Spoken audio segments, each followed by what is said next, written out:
It didn't do the countdown. We're live. Hello, Coldie. 5, 4, 3, 2, 1. I thought 5, 4, 3, 2, 1. We're on. I thought we were going to get a nice countdown and didn't do it. Well, here we are. We're here for another Beyond the Canvas Conversations with Gamma. Very excited to have Coldie on. Coldie's an OG artist in both physically and digitally. I won't tell your story for you. I'd love for you to talk about, obviously for people, I think a lot of people would know you, but for people who don't, and even for people who do, it's always great to have a bit of a reintroduction, but would love, before we dive into Filthy Fiat and the reason that we're having this conversation, tell us a little bit about you, your story, your history in the space, anything really, leading up to this point and releasing Filthy Fiat, which I believe has had a couple more bids, which is very exciting, and we'll get to that when we have a good look at it. Yeah, dude, thanks for having me, first of all. This is great to come together, kind of a culmination of, a lot of prep and talking and ideating, and it's fun to sit back and now talk about what we've done, So the story of this whole thing dates back a couple of years. I've been tinkering with this idea of how do I take what I've been learning in the digital realm and then kind of reflect that out back to what I was making already before digital, right? There's kind of like this needed piece of my creative self that needed to kind of come back to the surface. And the idea of 3D space and collage has always been, at the forefront of the ethos of my brain. It's how do 3D glasses, how can you fool the eye and give that illusion of depth, right? But then it was well, I don't just want to have the illusion, I want to have actual depth. So let's just take it to that next level. And I actually wanted to have this in the background. This piece here is really the genesis of this idea that was manifested, right? So as I talk about this piece, it'll make the other piece make even more sense. So this is a piece. Actually, we'll just do a little show and tell because that's fun. Yeah, definitely. Please, this is the beauty of being live. You can tell your story. This piece is called Welcome Home, and I made this right before my son was born because I knew I wasn't going to have time to make it for a couple of years after. So yeah. I made this piece, and it has actual 3D depth, and it has. There you go. It has the spacers. The spacers were first seen on this piece, and this piece is now 12 years old. So the idea of collage and depth was happening, and through that, life actually started happening as well. My family was started. I have a son. Highly symbolic to my own, how I vision my own journey, right? Yeah. Off into the abyss, welcome home. And that really set the tone when I wanted to kind of re-envision what I'd been doing with, portraiture and collage, using a little bit of that toolkit that I'd been developing in a past life almost, and reimagining that through a digital lens almost. So then I started, I couldn't tell you exactly the aha moment of the magnet itself, but when I was thinking of holding things off of other things, it's am I gonna nail it or glue it? It doesn't really sound that interesting to me. Yeah. But then the magnet came up, and all the light bulbs started going off. I was oh yeah, it's gotta be magnets. So, I started ideating, started getting pieces cut at my local printer and cutting them out and, gluing a magnet on there and be okay, that works. Now, how do we fine tune the manufacturing side? Now I got to go into a different part of my brain.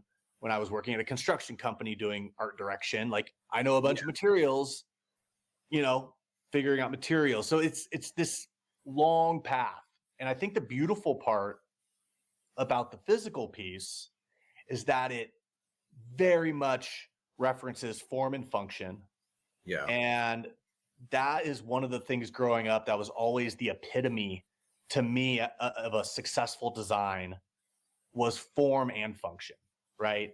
You can have a beautiful chair, but if you sit in it and it falls apart, what's the point? Yeah. Right? Maybe the point is not to sit in it, right? But I wanted to have the thing that had the form and the function. Mhm. And my ethos is that when those can come together, it takes itself to a new place. So fast forward, right? I'm making all these magnet things. It's going around. It's working. But I fell on my face 10 different times doing this, right? Epic failures, right? I didn't get my Which degree. Is part of it, I guess. Yeah. That's good, right? If it was fucking easy, then it wouldn't be a challenge. Exactly. So every time I fell on my face, I was like, wow, not like, oh shit, it's over. It's like, okay, that wasn't the right puzzle piece. What do I have to switch around? Because I know it works in my brain. Yeah. How do you make it work? So after lots of testing, and I have so many effing magnets now, like I understand way more about magnetism than I ever imagined. And it's great because when you guys approached me about this Christie's sale, it was beautiful because it was not only an ordinal drop, right? But it also had the component of physicality in there. And it was synchronistic because, this thing had been just in the side of my studio plunking around for years, right? Yeah. But now it was real. And it made sense because that form and function could be part of the ordinal as well, right? It's not just a pretty JPEG on a screen. It's built the exact same methodology as the magnets. There's separate inscriptions. Each of those inscriptions, just like the physical, come together to make the totality of the piece. So that really it clicked. When that went through my brain, like, okay, this is the right piece and the right time. It was just crazy journey, but when you look back, it's fun to see all the synchronistic things that just like kind of line up and keep you moving. A bunch of like yes affirmations. Yeah, it's interesting. Like you said, it's quite symbiotic. Like the storyline in the physical realm and the digital realm with how it is put together is quite interwoven. Even having to experiment to be able to come up with the final piece overall. And I'm curious, where did that idea come from? I know that you've said in the past, or even said the other day on the space, we grow up in galleries, like, do not touch the art, do not cross this line. You've created something very physical with the physical piece. And then obviously whoever wins that auction, whoever's the highest bidder, also gets the digital piece, which is really nice. But yeah, I'm curious about where that element of play or fun or, I want you to be able to touch at least the physical one came from. Yeah, it really just goes back to, first of all, being a kid at a gallery, and just the idea and the severity of do not get close. Whether it was my mom worried I was going to knock over a vase from the Ming Dynasty or some shit, or whatever, like, don't touch it, like, do not. And then I had a kid and I would bring him to the galleries. Same thing. He's a kid. He's wanting to touch things. And I was like, oh no, it's a beautiful Basquiat, but it's not coming home with us. Yeah. So, but then just started like kind of picking at me, like, why? Like, why? It was just that thing. Like, why does it have to be that way? Why can't we be the kids that want to do what my son was doing and wanting to touch it and play around with art? And that became another driving force where it was like, just as an experiment for myself, like, what can I do that is engaging in a way that invites people to come experience art?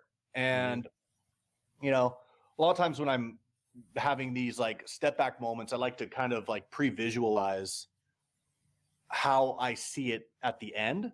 Yeah. And then I can back my way into that, kind of reverse engineer to make that scene, right, in my head become a reality. Way easier than, I don't know, doing the other path, because you don't know where it's going to go.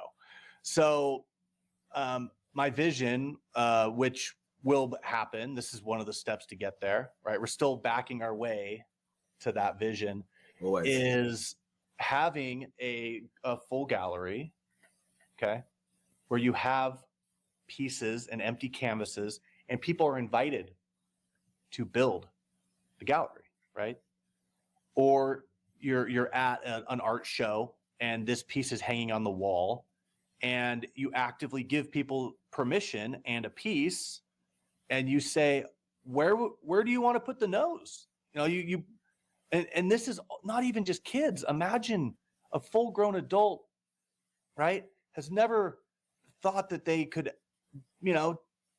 touch the art or be a piece of anything. It's like, no, you want that nose to be upside down?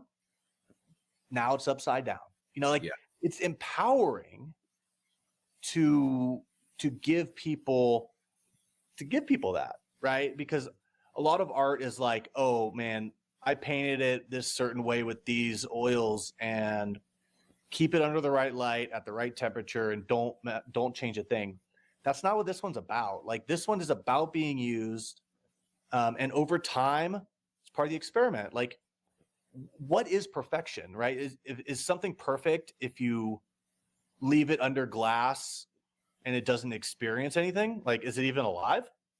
So this piece is alive, and I want the pieces to move around, and I want to see what happens when a piece falls on the ground. Like, it's made of Dibond metal. It's not going to shatter, right? We don't know, and that's what I want to do. Yeah, no, I love that, and I think that experience, or being able to touch something, it's one of the human senses. We have a sense of touch. It's an important part of play, like you said. Kids learn by doing, and it never stops as an adult. I'd love, before we have a look at it and we'll pull up your website, I'd love for you to just jump back a little bit, talk to me about, and correct me if I'm using the wrong terminology here, but I suppose your art style being that 3D collage-like style, or genre, for lack of a better word. But yeah, where did that come from? Where did that start? I know that you've put that onto Bitcoin prior with the Sailor Decentralize, and then the bunch of work that you've had on Ethereum. How did that all start, and why did you go down that line? It's very early on. I loved the idea of making things, but whatever's going on in my brain does not like dealing with like hand drawing and like perspective lines and vanishing points. I get it. I took all the classes. Yeah. I understand the theory, but my brain is like, why? Like, just why? And I just honored that my whole life. It's like, yeah, why? So while I could draw you something, I could also depict it in much more my own vibe and energy if I build that with other objects, right? And the easiest path to that, especially growing up, was Photoshop or a freaking PageMaker or for MS Paint.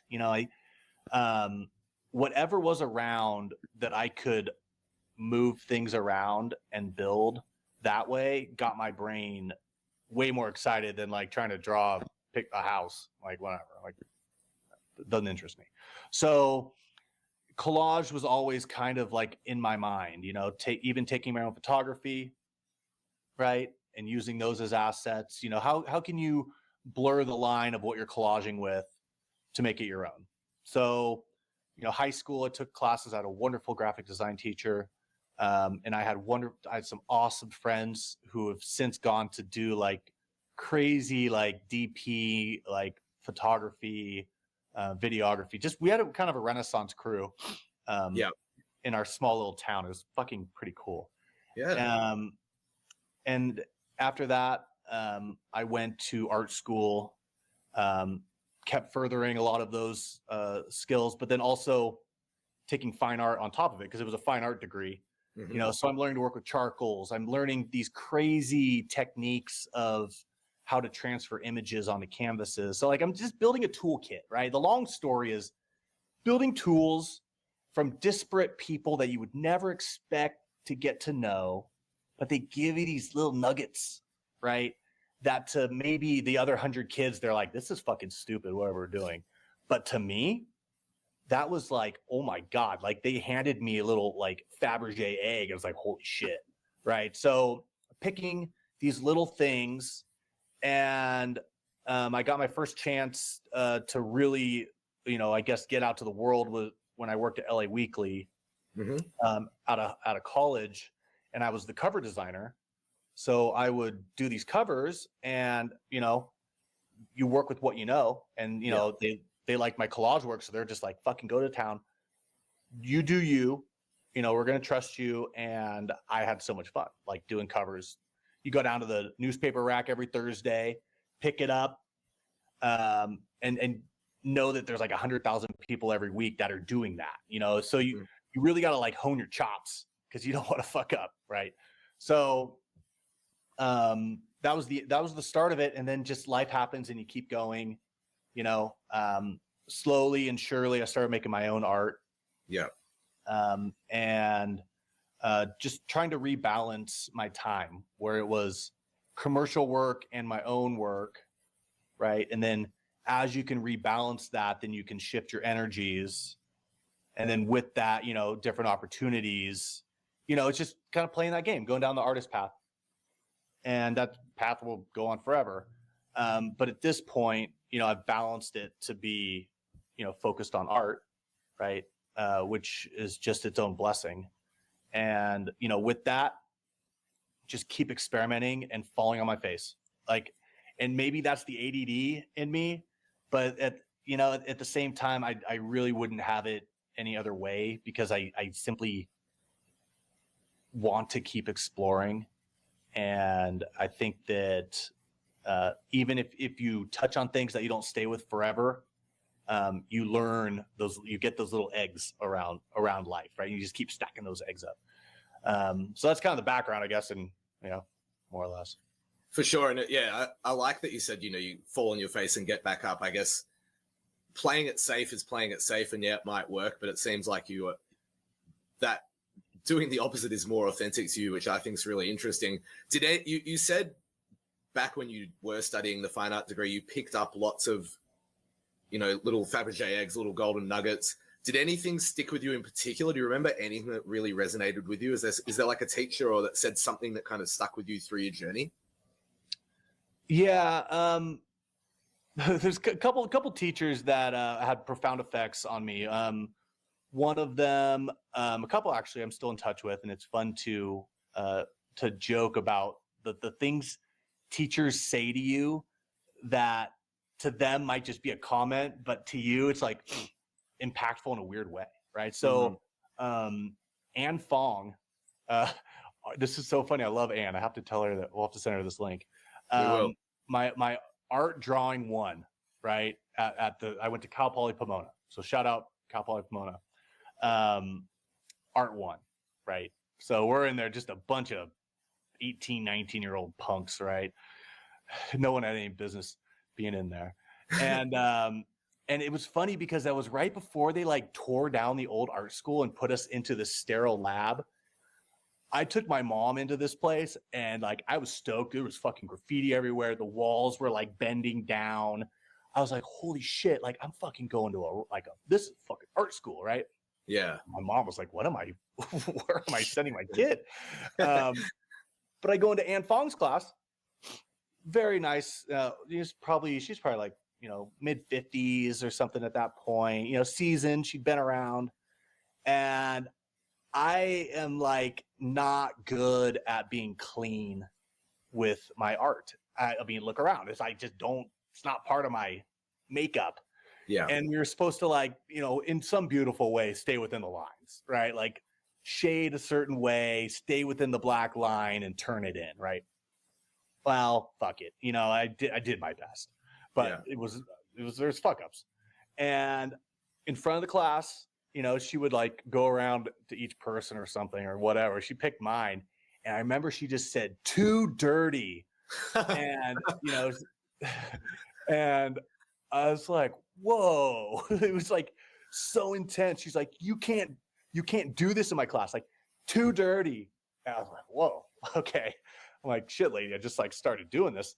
But I ended up taking it as like a badge of honor. I was like, too dirty. Like, that's awesome. Yeah. Like, and through my life, every time I would do something that was like a fuck up or like I burn a hole in my canvas, like too dirty was like now a power statement. Yeah. Right? So shout out to Anne. She's awesome. And there were other teachers, that stepped up and challenged me and really pushed me to, do leadership roles. Like one of my other, I won't shout out every teacher, but Sarah Meyer needs to get a shout out.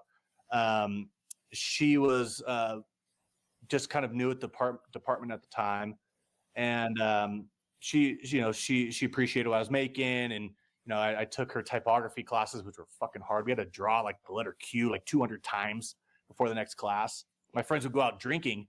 They're like, "Dude, dollar beer night." I'm like, "Guys, I have to draw the letter Q with ink 200 times, and like you can't even do that buzzed at all." So I'm like, "Have fun, I'm fucked." So. Yeah. I learned how to draw letters very well. She challenged me to start a art club on campus. She's like, "No, you need to be the one to start this class." Mm-hmm. And I was like, "Oh, fuck no." She's like, "No, you really need to do that." And she let me decide to do it, but that helped me level up and like take some authority and be more of a leader. Right. So, I think that I got a good college experience. It wasn't just huff and paint and doing stupid shit. There's plenty of that, but part of growing up. It was very formative. So yeah. That's interesting. Do you think that leadership or that need or that I guess like the learning to take charge has transferred itself into just like thought processes or like your process? Yeah, I mean, I think it's the leadership is like, to me, the giving permission to take a chance and not having expectations of it. I didn't know what was ever going to happen when I started the class. I had no goal, but I did it, right? And I think that was the bigger message than step up. But it was just learning how to step up. Mm-hmm. Right. And I think that doing that at a younger age, I guess, was helpful because every time that new opportunity came up, I'd already stepped up at some point before that. So it becomes easier. So I think, learning to take risks translates exactly into being an artist. Like everything I do is taking a risk, unless you go the not risky way, which to me isn't what I want to do. So that's where this whole project comes into play. The magnets, working with ordinals, these are all things that are not taught to you. You have to go out there and seek them and give yourself permission to take that chance and understand and embrace falling on your face 1,000 times. Completely agree. I think that strong leaders do take risks because otherwise there's no real growth. Well, let's pull up and you can navigate the website and talk through it. Tell us the story of Filthy Fiat. You mentioned it briefly on the space the other day, burying the money and all that and the other about it. But walk us through it. I'll pull it up and let's dive into the piece, and then we can also show people where they can go and make a bid at the end. But let me get this pulled up. I'm actually going to do a super quick tweet. I'm not sure if I tweeted. That's all good. I actually also DM'd you. You just did some outreach? Okay. But I also DM'd you the link to our live stream. So thank you to everyone who's tuned in. It looks like there's what's up, everybody?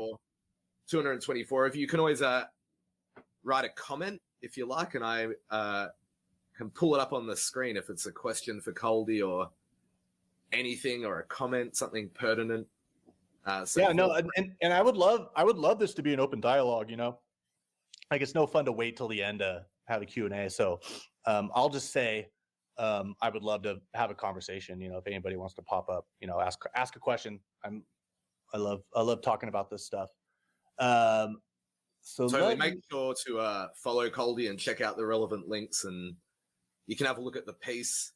Shout out to Jaynap, who helped with all the recursion, one of our engineers. Oh, he was amazing to work with. That was like such a treat to be able to work with somebody who is so like open to listening and proactive to come to like a tangible solution. It was like so seamless. So yeah, shout out.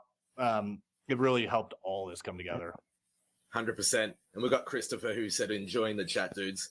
Good to see you, Christopher. Thanks for coming and having a listen. And we also love the photography you're putting out. Welcome to Bitcoin as well. It's great to see all artists supporting artists and collectors supporting artists. It's a really nice little family that's growing here.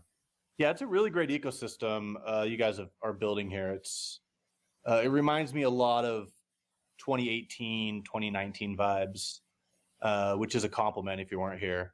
It is. I was around. It was a while ago. You know, yeah. But for those who weren't, like that was like to me like the golden age of at least ETH art. You know, can't claim to be the first at all of NFTs. It's been around 2014, but that little ETH era was. Shout out to what's his name? Someone McCoy. Is it Kevin McCoy? Kevin McCoy. Yeah. Shout out Kevin. Yeah, I could shout. There's so many. We could spend an hour shouting out. Yeah, and one I do love to shout out that was Rare Pepe scientist, Rare Skrilla. If anybody does not know Rare Skrilla, know him. Yeah. Just a wonderful human and fucking dank as shit artist. Is my screen showing? We can see. Okay, cool. Good morning, Violet. Thanks for tuning. So this is filthyfiat.money. So, you know, everybody, you know, peruse this on your own time, but this is the living art site for the Filthy Fiat project. And I love this quote, not just because I said it, but I think it kind of sums up the project. Is the most fascinating aspect of this process was unearthing one of one fucked up treasures that were created entirely by the destructive nature of mold, moisture, and time. And it kind of sets the tone for what Filthy Fiat is. And the story behind Filthy Fiat, I'll do a slight TLDR because it's a deep story. But go for it. We got time. We got time. Okay, so I live in a rural area, and this rural area is wooded, and there's like a lot of fire risk, and it's just been that way forever. And as you get older and you know, you have family and, you know, you got some shit that you don't really want to all burn up.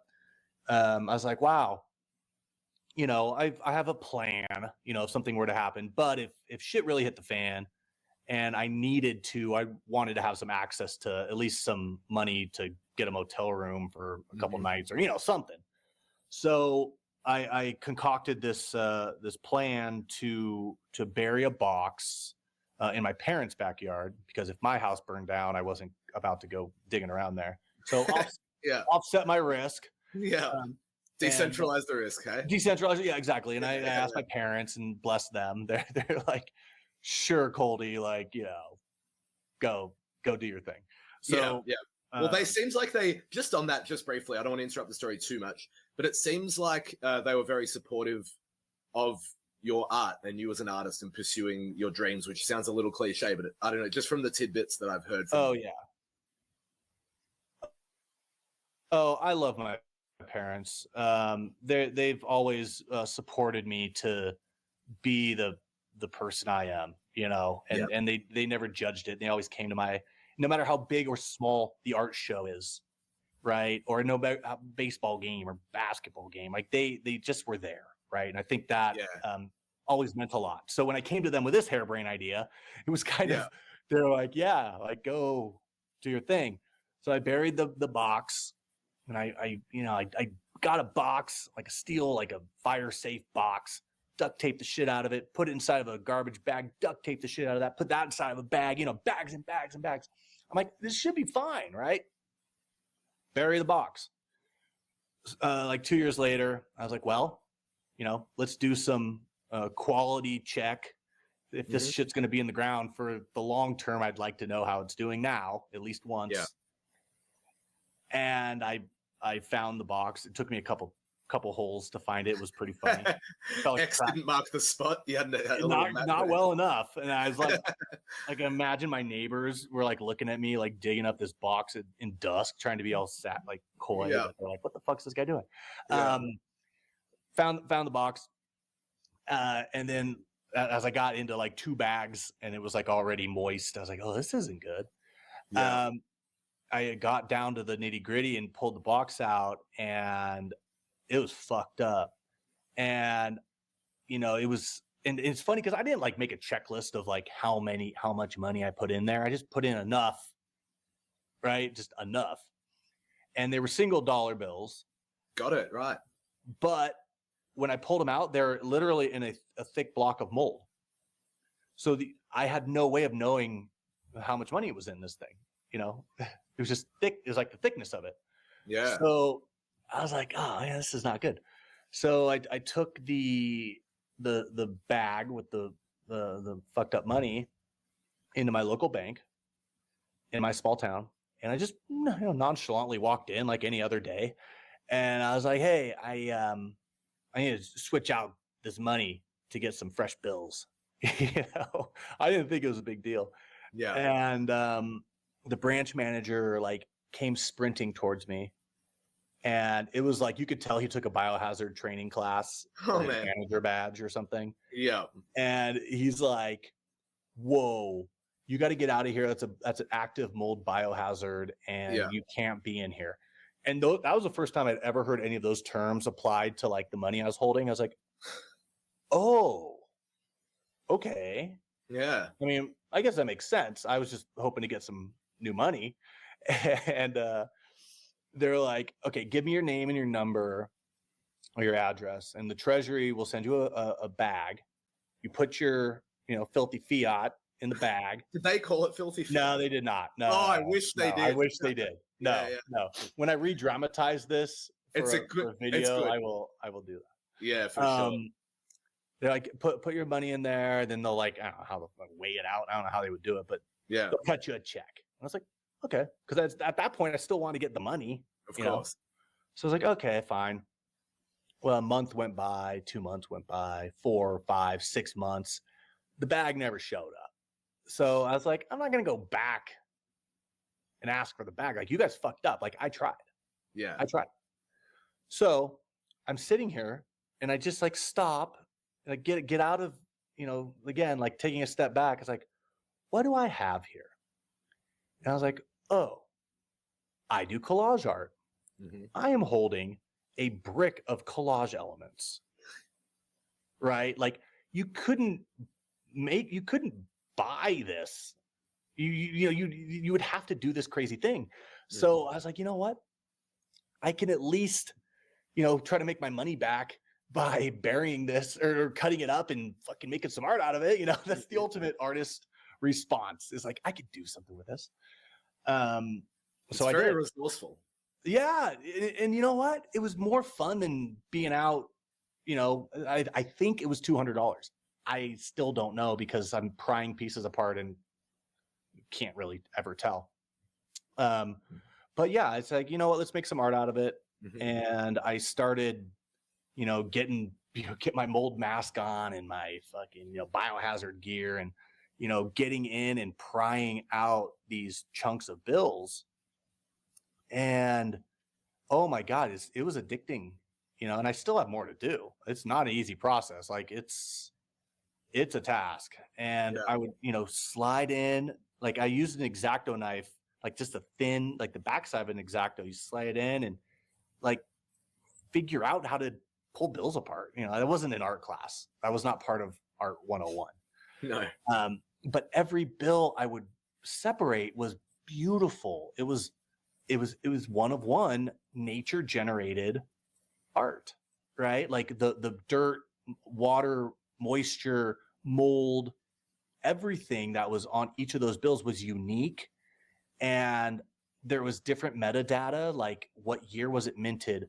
What reserve bank?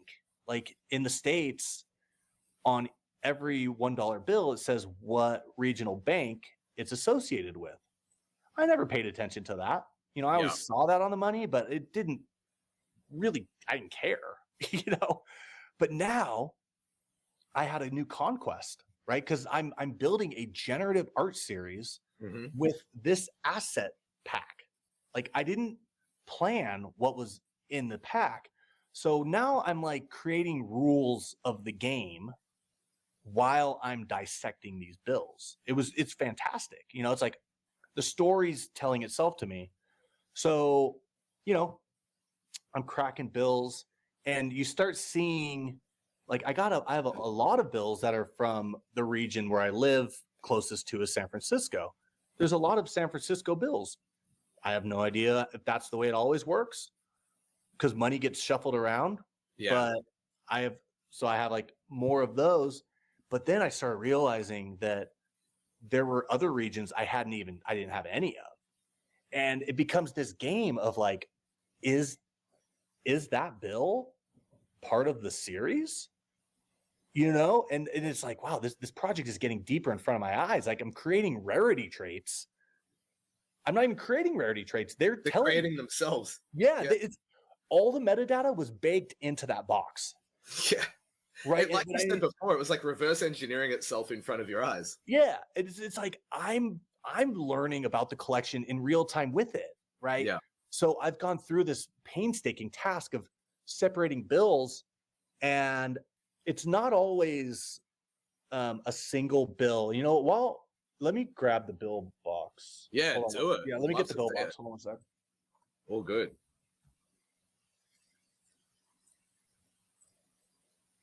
Let's wait for Coldie to come back. If you are watching, thank you so much for tuning in. If you want to share the live stream, thanks to Violet and Christopher for saying hello as well. Feel free to ask any questions. Here we go.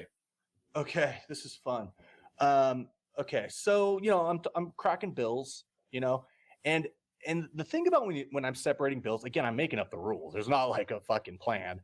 Yeah, I'm seeing things that are sometimes multiple bills stacked or single bills, and it's just intuition that says this is done. This is a piece, right?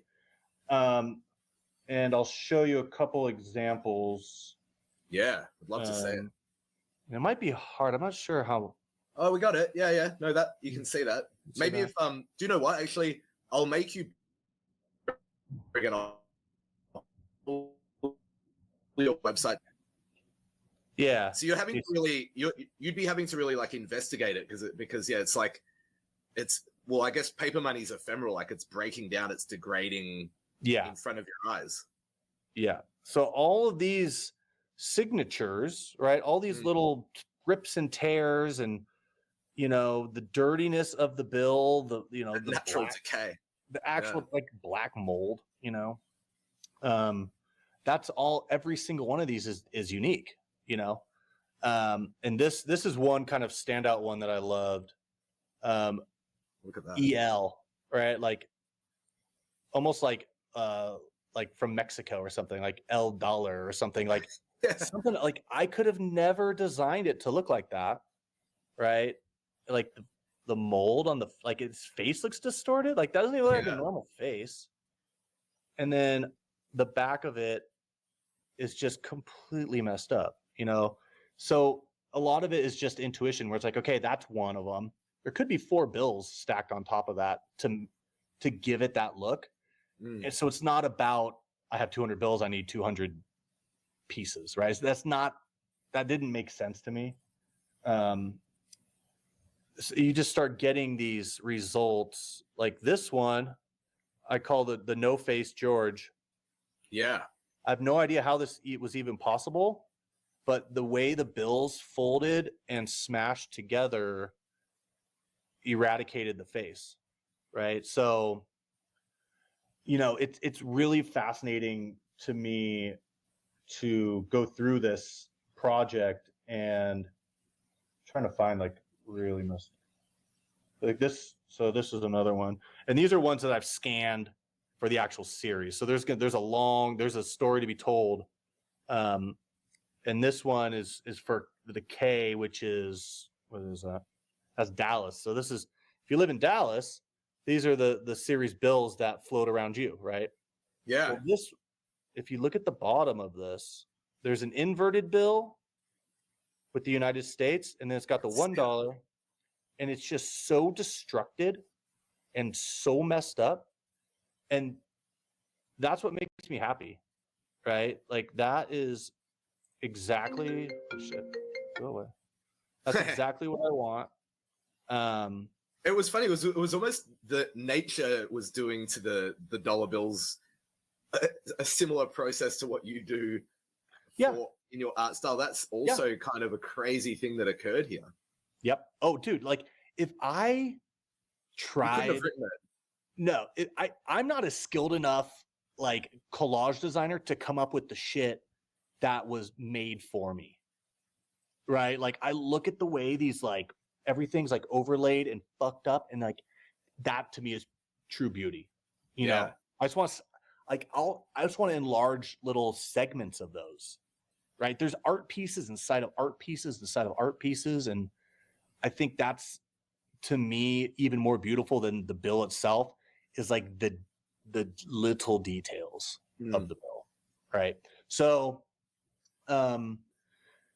and with that being said, that kind of parlays a little bit into the depth of the project, right? Yeah. It's about the money in the ground.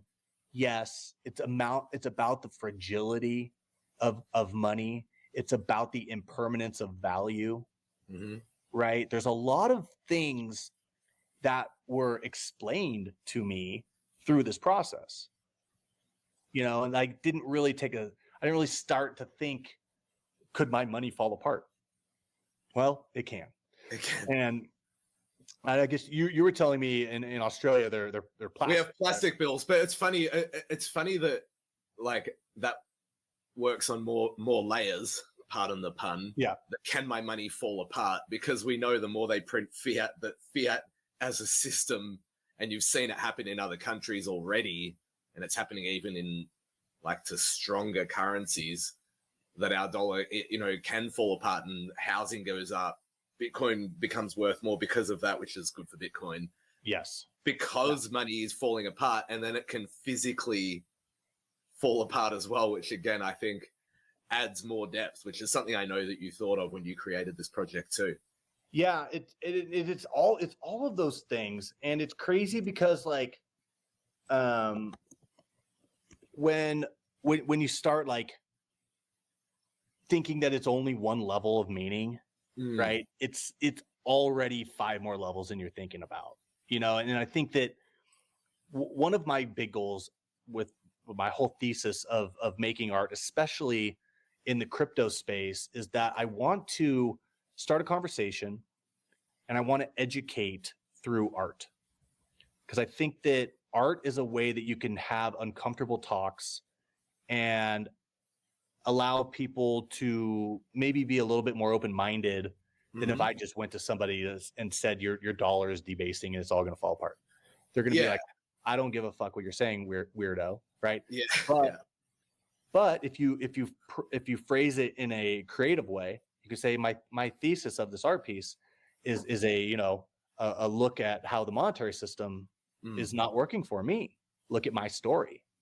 Then they're like, oh, what's your story about? And then you're educating, right? Yes. So that to me is like the hidden power of crypto art. That is the thesis, especially for using Warren Buffett as the subject matter of this piece. Because as soon as you say Warren Buffett, Filthy Fiat, they can cue in on Warren Buffett. They know who that person is. Yeah. And then they can cue in on the words filthy and fiat and kind of come to their own realization of what that means. And then that's how you get in, right? And then you can have a talk. And another thing that I always feel is that I don't care, or it doesn't affect me if you have a positive or a negative response to what I make. But a response is a response. Like that's the whole point. Is everyone perceives and then feels in a different way. Do you know what's interesting? It actually just came to me. Tell me if it was something you'd thought of. The whole theory of filthy fiat. I actually remember being a kid and always like, we handle cash a lot less now anyway, but I remember my mum always being like, oh, if you handle money, always wash your hands because it's so dirty because it gets passed around from so many people. And I know that, you can like test and take samples from fiat and you can pick up like drugs or whatever. And that's another layer of it that I actually hadn't thought of. And as you were talking about layers, and I was like, oh yeah, that takes me back as well. Well, good on your mom because she probably kept you from getting sick more often. I think so. Yeah. Dude. And it's funny because like one of my first jobs was a In-N-Out Burger. I was doing a cashier. I did the whole In-N-Out thing. It's fucking great company. That's it, yeah. Supposedly the burgers are good. I don't know. And we're not here to market other companies, but Yeah, but In-N-Out's great. But I handled money all the time. Right? I actually was there one time when someone passed a counterfeit bill. No way. Yeah, it was really interesting. Like one of those weird little things. Like it's almost like a little Easter egg thing of like what's coming. This weird financial thing. But I started looking into what is on our bills, right? Because not only am I handling bills, but I'm handling bills where those substances were then created mold on top of them. Right? So I was like, I need to figure out what's really going on here. And I've done some posts about this where just posting like what is in like the broad standard of paper currency in the United States. And it's just disgusting. Yeah. Like it's truly disgusting. Like not only is it just everything have cocaine on it, but it has, everything from fentanyl, just all kinds of, body cells, everything body related. It's all over that. And if you're looking for themes, we are literally we are part of the money, right? Like, every time we breathe and sneeze and, pick your nose and rub it on a bill, like we're literally, our DNA is filthy fiat. Like we have created the filth. And I mean, there's just layers on layers, it's really fun. It's like, I never thought about that. Well, there's a new talking point, so it's been a fascinating project already. And this release is really like the coming out party for the larger ecosystem that will continue out into 2025. And it has a long tail to it. There will be, a variety of releases already planned for an ordinal release, a little bit of alpha on top of. Exciting. Yep. Yeah. So there's for an those ordinal. Who are tuning in, keep an eye out. Yeah. So the ordinal series is in development. And then there's also an ETH series, each uniquely different. I'm not going to sell the same shit. Yeah. But the storyline of Filthy Fiat, it rings even more true, I would say, on Bitcoin, because you're minting onto a tool or a base value layer that is not able to, degrade. Yes, correct. Right. So another storyline. And I think that symbolically, the ability to use chains in terms of form and function is it will be fun to tell the story. Yeah, massively. It does circle back to that, to like you said at the very start, form and function, and then also that juxtaposition from to Bitcoin, which is hard money. Or you could almost, I don't want to call it clean fiat. That would be the wrong way to phrase it. But it's like the counterpart, the complete opposite of the artwork, of the physical fiat that you're creating with. Yeah. It's the most fascinating thing that I never planned to do. And I think that to me is the, like we were talking about, just stepping up and doing it. I gave myself permission to take a chance Mhm. on this moldy brick of bills and be creative. You know, to me, that's the whole thesis is be creative, like figure something out. And when there's no rules, you get to create the outcomes. You know, it's not like, oh, I need to make a 18 by 24 poster and I need to sell an edition of 100 of those. It's like, that's, well, who fucking knows? Like, just fucking start breaking the bills apart and the story will pretty much come together if you listen. You know, I think it's a big thing also. Like, I always do my best to create for a while and then stop and observe and, you know, critique and see how I'm feeling about things, but also just stop and be in that presence. Like, you know, taking this bill, it's like, how is that bill, is that hitting the spot? You know, like what are opportunities with each of these things? And it's really unlocked a lot of different things. And then when it came to transitioning these into the Christie's piece, Yeah. you know, so I have all these collage elements. Awesome. You know, I have stacks and libraries of items of old newspapers, you know, things to clip apart. I have nothing like these, right? This is my little gold stash, right? So now I'm building collages, you know, building a portrait using these pieces and the textures and the tears and all the things that I look for in a patterns are sitting right here, right? So you scan them, bring them into the computer, and you start collaging with them, and that's its own super fun experience. And then more things start happening. You know, I put that together with my magnet idea that was on the other side of my studio, like not ever intending to be part of Filthy Fiat, but it made perfect sense, right? So then you do that, and then the ordinals come into play, right? So it's, I think for me, being able to be like multi-medium with how I express allows me to kind of uniquely dabble around a little bit more than saying like, well, this is what I do. You know, that's very confining. And I think that for me, taking these, I guess, calculated risks, you know, and making things is the evolution of like, I don't know where I'm going, but it'll kind of get me further down some path. Yeah, it sounds like it, but it still sounds like those processes, like you said, you step back and you observe, still feels like that it's like a very thoughtful approach. Yeah.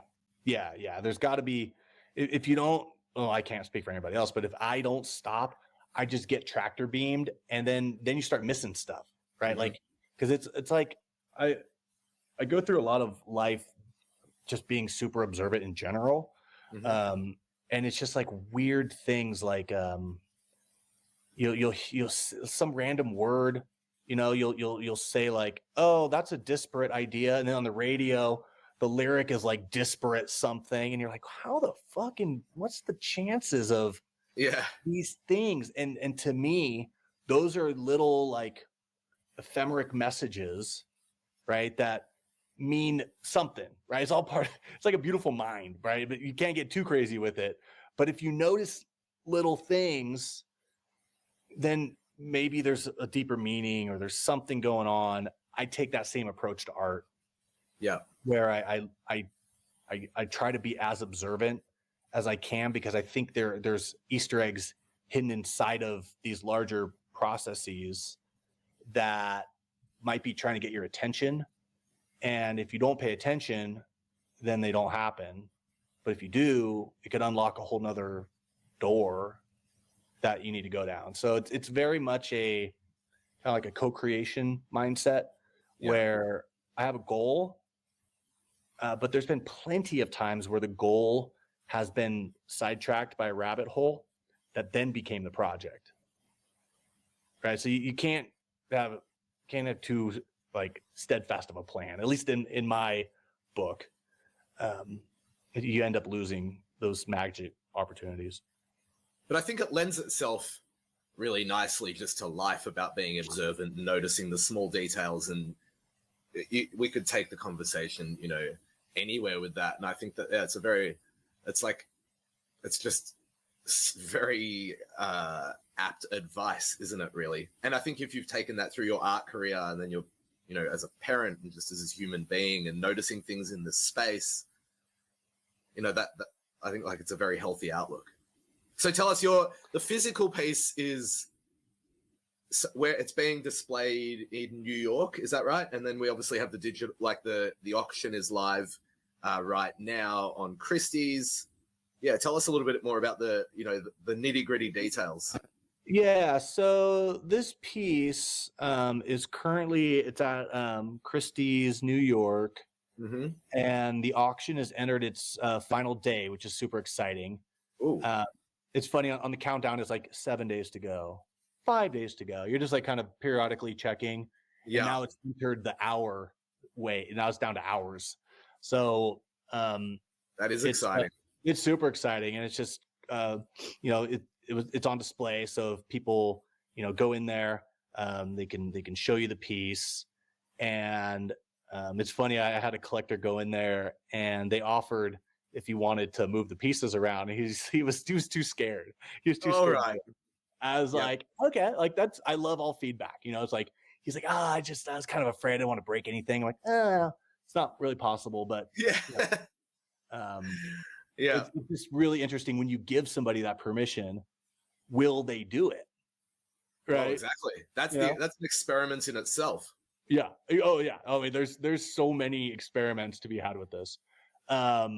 So it's at Christie's now. It's on auction.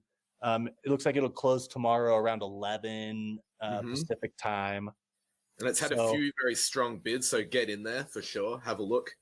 It's it's been well received. Yeah, it's been really well received, and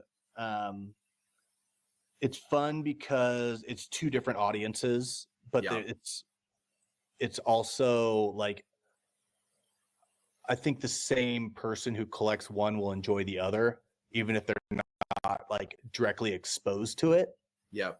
And that was one of my big thesis, especially with an auction house, was, in a sense, we live in our own like echo chamber of collectors and community. And for the most part, people who are buying ordinals are probably in our community anyways. I probably know them in some respect. And I told that to Christy. I was like, you know what? I think the opportunity is to expose ordinal people to physical art, and on the reverse, introduce physical art collectors to ordinals. Yeah. Right. Because if we're going to move the space forward, we have to do these things. That has to happen. Yeah. And it has to be a little bit uncomfortable in a sense of like a collector's comfort zone. It's like, and I did this a couple of years back at Bonham's. They wanted to do a sale, and my thesis was the exact same thing. I was like, I want to onboard a traditional art collector to buy their first NFT. Right. Yeah. And that was just the thesis challenge that I set out, and we achieved that. And now I'm great friends with him, wonderful collector. And I am his digital Sherpa. Right. So I think that is, by the way. What's that? I said digital Sherpa is a really beautiful expression, by the way. I like that. Yeah. And because we have to, we can't get up the hill by ourselves. Like we'll simply buy. Yeah. So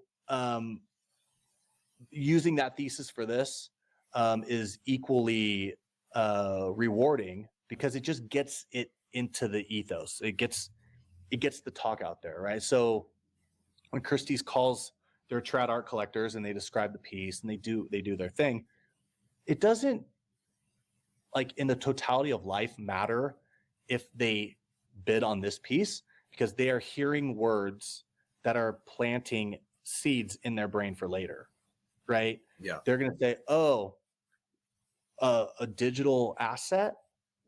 What's that? An ordinal? What is that? What is Bitcoin? All these things. It's great. I would love to.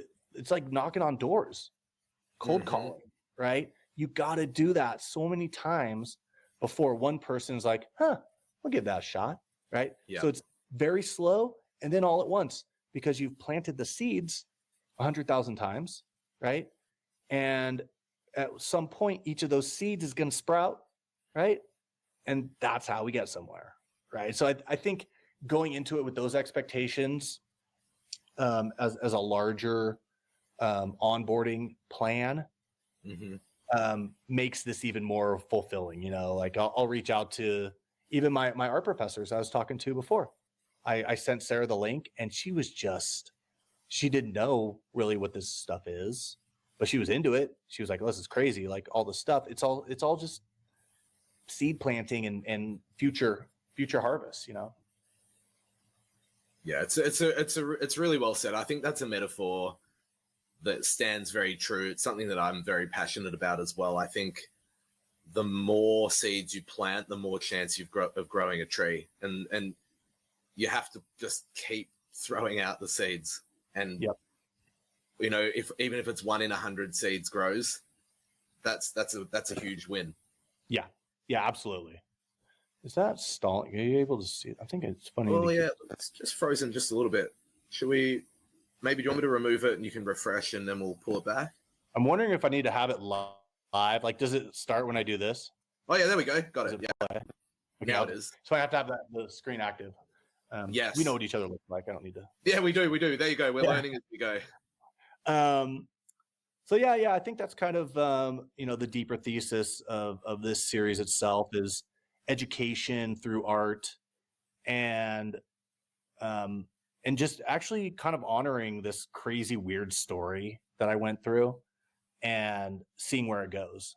You know, I didn't plan to do a nature generative art series using currency, but I would never have it any other way. It's perfect. You know, I already love making crypto art, so it's another synchronistic thing that, like, I'm stoked that I buried that box in the ground years ago. I love it. Talking about planting a seed. That's it. Yeah. You stuck something in the ground, and there we go. It's grown into this. And you can see that depth on the screen now with the physical 3D. Yeah, so this is one of my favorite angles to look at the piece. So as I'm making art, and as I've always done when I go to galleries, I always get as close as possible, right? I will, because as a self-appointed artist, I feel like I understand how to be close to art without fucking it up. So, you know, like, I understand what not to do, but I'm going to get as close as I can because I need to check out some details here. For sure. So, and I do that all the time. Like, I'll go to, it doesn't even matter what the art is, but especially, like, I went to a Basquiat retrospective show, and looking at the details of other artists, especially somebody like a Basquiat who does a lot of, like, assemblage and you know, collaging different materials. I love to see the minute details of it's like the perfection of being imperfect, where you take a step back or you stand far away and you're like, oh my God, it's a beautiful grid that artist painted. And you get closer and you're like, oh, that's interesting. That line looks a little bit off. Yeah. And you get super close. It's like, wow, this person, what the fuck were they doing? You know? And I think that as you zoom in, you get like a different perspective on the art, the artist, the process, and the meaning, right? Like every magnification shows different things. And I take that same view with my own art, right? Where take a step back, you know, check it out, see what you think from 1,000-foot view. Then you get 100 feet away, right? Then you get 10 feet away. Then this view is like inches away or even to the side of it, right? I want to know what that emotion is from the side. I want to know, like, are these 3D magnet spacers helping the artwork? Like, do they continue to tell the story, or are they just utilitarian blocks that give depth? And those are the things that it's always part of the creation flow, right? So I was making this, and Raphael, who's been a Sherpa for helping engineer a lot of the technicals, we're looking at these magnet spacers, and it just wasn't totally like blending in. So I had purchased a lot of things off of eBay that are money related. Yeah. But one of those being is bags of shredded bills that they sell at the Treasury gift shop. Okay. And oh yeah, they're called Fed shreds. They're awesome. There you go. It's like, what a great brand, Fed shred. So I got a bunch of bags of Fed shreds just like a year ago. Like, someday I'll use this. And I realized I could take these shreds and basically envelop, or cover the whole thing in these shreds, and then seal it so that the magnet spacers were literally made of shreds of currency. So that's awesome. I just needed every level to have meaning, and every literal level or angle you look at it needs to reference the totality of the art. So yeah, I'm super happy with the magnetic spacers. Those were very, very difficult to figure out how to make those work, but very happy with V1 of those. I want to talk. If there's any questions, you can tell me to shut up, and I'm happy to answer. No, you're like, I think the power of the storytelling is really important. Is that the spaces and using those Fed shreds? I was unaware of that. That's a beautiful little addition. I was just thinking that it works, like you said, you like to look at it from different angles, but it that sort of circles back to what you were saying before about stopping and observing, and like almost like looking. I don't even mean looking at an angle, but looking for different angles to keep creating. And that's I find, yeah, that's very interesting and very powerful stuff as well. Yeah, it's always that like loving but harsh self-critique, right? Where like you're not like trying to tear yourself down, but you're like trying to like really get to the essence and like really cut through the fat, or like don't miss out on that blind spot opportunity. And that's kind of the detail I like to get into, especially, I mean, with everything, but physical art, especially if you can like control the nuances, that really ties the whole thing more cohesively. So another really fun part about this is for the physical part, it's a living art experiment where the collector, I will send them new layouts. So I'll send them different configurations of this portrait, and they will recombine those, right? And they'll send me a picture, and then I'll have a living token that each of those pictures is added to, so that we have a blockchain provenance record of all the different layouts that this artwork has had. Because I think having it be impermanent makes it endlessly, possible to change. So I want to document that. So will that be documented using reinscription on Bitcoin? I can explain to that. I can explain that concept to you later if you want. But yeah, that struck me as an interesting idea, as like documenting the evolution of it on chain, because it becomes this like historical document over time. But anyway, we can go through it absolutely later. And that's, yes, let's have that conversation, because that's the level that that it will take over time, and then it does live, because it's that permanence. Yeah, because I want this to be a record, just like an auction house has some sheet of paper that talks about when such and such owned it and then it got transferred to this person, but you don't even know if these records are real because it's just written on a napkin. Yeah. To have an immutable record, especially for the normies, just another proof point. Like, hey, you're not into NFTs? Cool. Or inscriptions, whatever. Like, okay, that's fine. Yeah. Each their own. It doesn't affect me.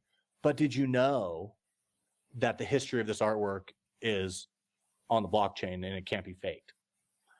No one's gonna like snub their nose at that, right? No. So I think it's just little ways of planting seeds. So that's super fun. And the collector who gets it, if they know about blockchain and stuff, it'll be a no-brainer and super easy and fun. But even if they don't, all they have to do is complete the task of, changing the artwork and send me evidence, and then we've done it. Yeah. Right. So that part's super fun, and that leads into the ordinal. And actually, I don't know if it's too big to show on one screen, but it kind of shows it up closer. We can see it. Yeah, you can see it. So this is the one of one Warren Buffett. I call it the master recursive portrait because it's made of recursive elements, but this will be the only time that all of these elements are combined to make this portrait. Yes. Because there's so much you can do with recursion. And the plan is already to use elements with other elements, much the same as I will do physically. Like I want to do that with ordinals as well. So the cool thing is that, in the future, this $1 eyeball could have new life somewhere else, right? But it will always be traced back to being the Warren Buffett Filthy Fiat portrait, right? And that's kind of the fractal use of like having asset sets or like visual identity. Yeah. You can take a lot of power with that by using it over and over again, right? And it becomes synonymous with the art and the artist. So each of these pieces can have its own life. The hair could show up somewhere. I mean, that hair it's so fun. So like you could flip that hair upside down and make a beard. Yeah. You can take this chin and make a cheek. You can have this eye be a cyclops. You can I've already thought of a bunch of different layouts. And they're not super obvious all the time, right? So this puzzle will make sense right now, right? But it will also make sense in different ways over time. So there's 12 different inscriptions. Mm-hmm. And each of those, it's on my Gamma page. We should post that link so you can see each of the inscriptions. I'll pull it up on there, and then it makes even more sense when you see them combined together into this one of one. Do you want me to share my screen and show it? Yeah, sure. We'll pull yours. I might actually have it. Hold on, let me see if I have it. Yeah, you can grab it. Otherwise, I can. Let me see if I did my linking correctly. Okay, cool. So we got the inscription here. There it is. And you can see that is in my wallet. And I love that it's a 777 inscription number. Very, very vibey. That is. And then when you click through, these are all pieces that I've created. And this is my shout out to my Michael Saylor. I did a drop with Gamma. That was an awesome drop. Extremely fun. So what you'll see here are each of these pieces are what make up the total bill. Shout out to Sense. And I love and they've been preserved as well. So each of the puzzle pieces, so to speak, are on chain and provably part of it too, which I think is very powerful. And then the ability to kind of pull it all together and create it through code is just a beautiful story. And I think that no human, whether you like inscriptions and NFTs or understand the space or even have heard of Bitcoin, but humans understand the importance of preserving history. It's undeniable. how important that is, and whether you understand that it can be preserved on Bitcoin or not. It's actually less relevant than the actual story first, which I think is each of these unique pieces now has a story. Yeah, And they've been preserved. And can you see this one, the nose? Yep, got it. Okay. Yeah, so it's just fascinating to as a collage artist, like kind of take the power of each of these elements and know that, once they're inscribed, you can keep reusing them, right? So That's right. Yeah. That's pretty cool as well. It's like you don't have to keep reminting, that nose over and over and over. It becomes part of your asset pack in a sense that can live on in different ways. So again, shout out to everybody, your whole team, Jack and everybody, It's Nick, been a pleasure. Every single person involved with their team has been like super fun to work with. And it's crazy that we've made it here, like it's just a testament to, teamwork and fucking around and finding out, really. Yeah, and I love that. And that's a bit of that Web3 ethos. And yeah, it was great. Like the Sailor piece, I think I own a few, thankfully. I, of course, was going to be minting that, but I think I got, refound a little bit this week as well. So shout out to some of your new collectors, perhaps, hopefully some new collectors on Bitcoin, but whether or not they're new or not, that was really cool to see. Yeah, it's again, you kind of like own part of that story, and it links back to the original piece too. Yeah. It's just obvious. It sounds cliche, but it's not. Like we're all very early, and especially in ordinals, and it's just great to invite new people in. And believe me, I feel like I'm brand new to this ecosystem too. So learning from everybody else who has been here before, and everyone's so open to the way the tech works and new opportunities, and it's an exciting place. And I think that as the ecosystem grows, as just more people become aware of the additional things you can do with Bitcoin, rather than just have it as an asset and a value, will make these. It kind of tells the story of itself. I also think about like the cost of inscribing at a point will be prohibitive to the proliferation of new art on chain. So having the opportunity to mint these things now,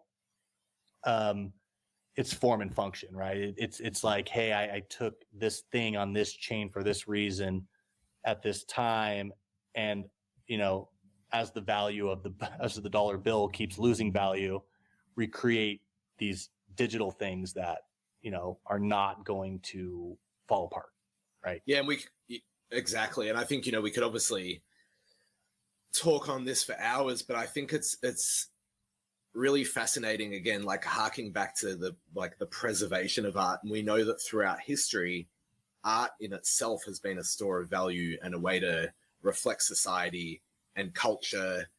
And art is culture, and culture drives society. And then it's also a store of value, like I said, being put onto Bitcoin, which is considered a store of value. So it's all of these layers, again, that I think really works really nicely into what you're creating with these pieces. And that, that Sailor piece is animated, but made of those different parts as well.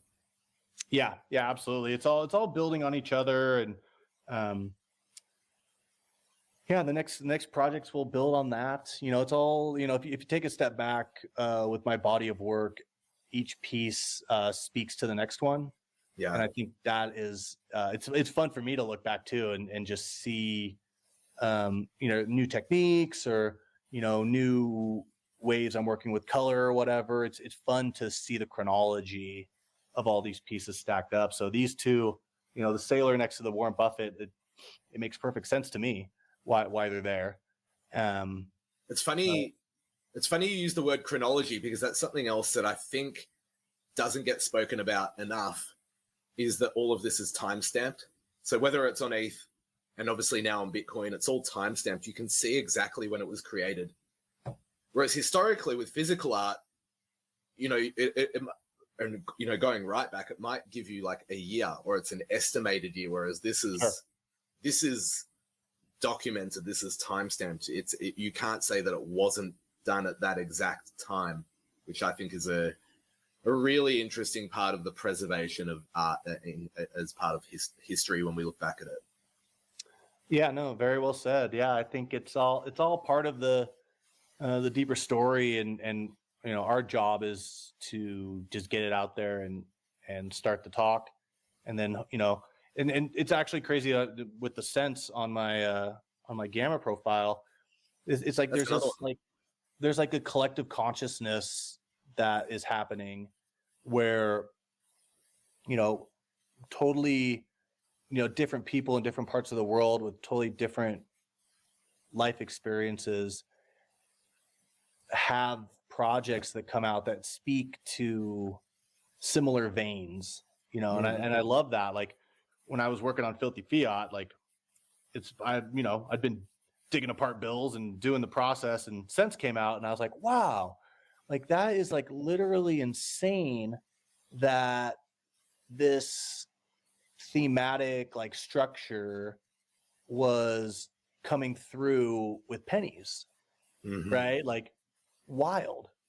So it's I think and there's been other projects that use currency and money. I think it's everybody is understanding this paradigm that's happening, and I think there will be new genres that will start popping up, in relation to that, where it's like, oh, we have crypto art, yeah, sure, but finance art.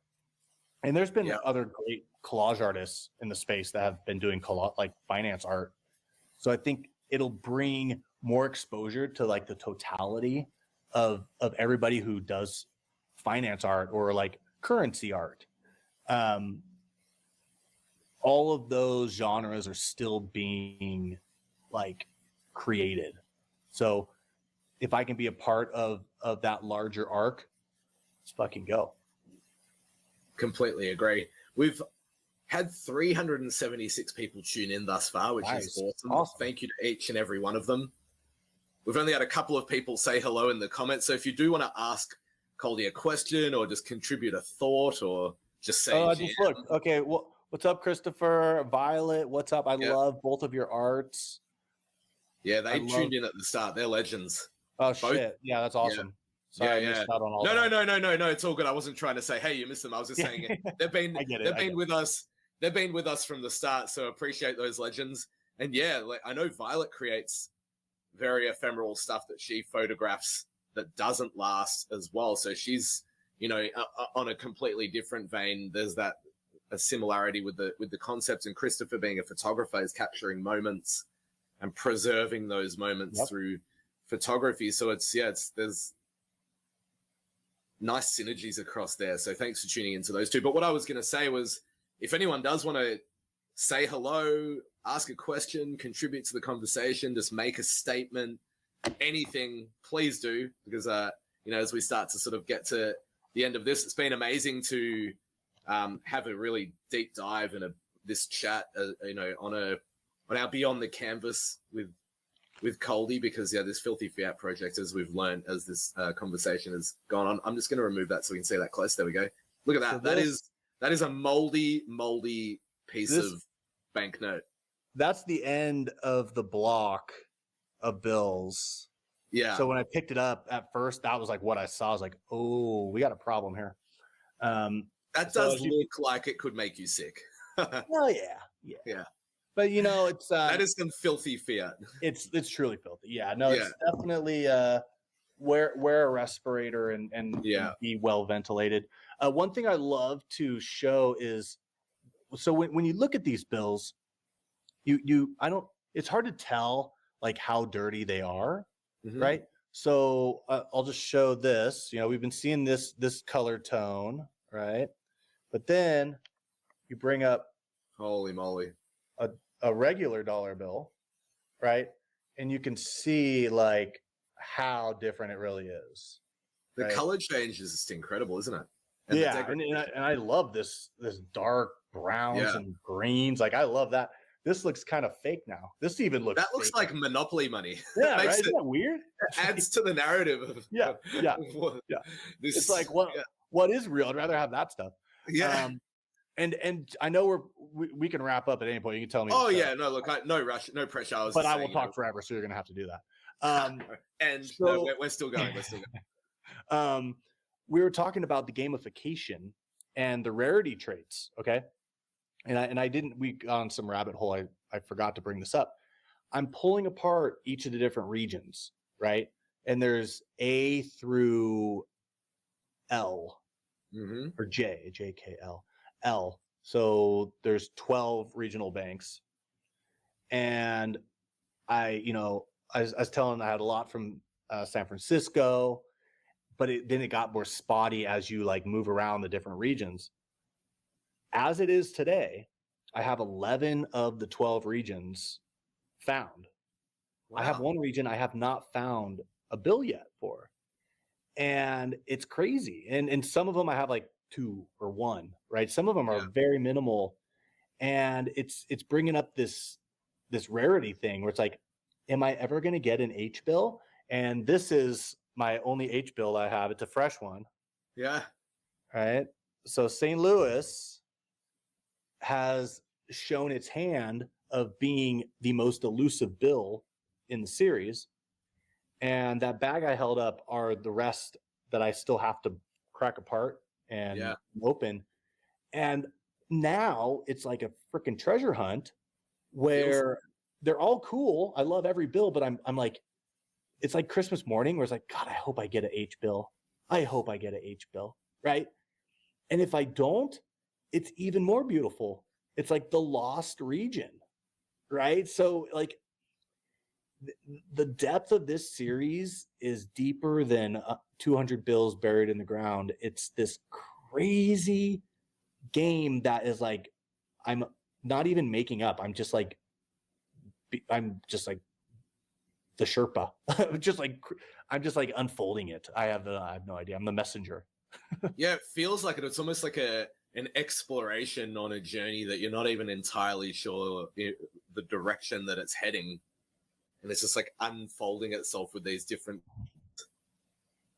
Yeah. No, it's super, super fun. And it's great to kick it off with this, this sale. And, from now, heading into the new year, there will be fun new things. There's a story that will unfold, and it'll definitely have a place in Ordinals. It'll have a place in ETH. Yeah. I want this to be accessible. Yeah. Right. But I also want it to be things that people can get deeper into if they want to. So something for everybody. And at the end of the day, I just want to spread the word about how filthy fiat currency is.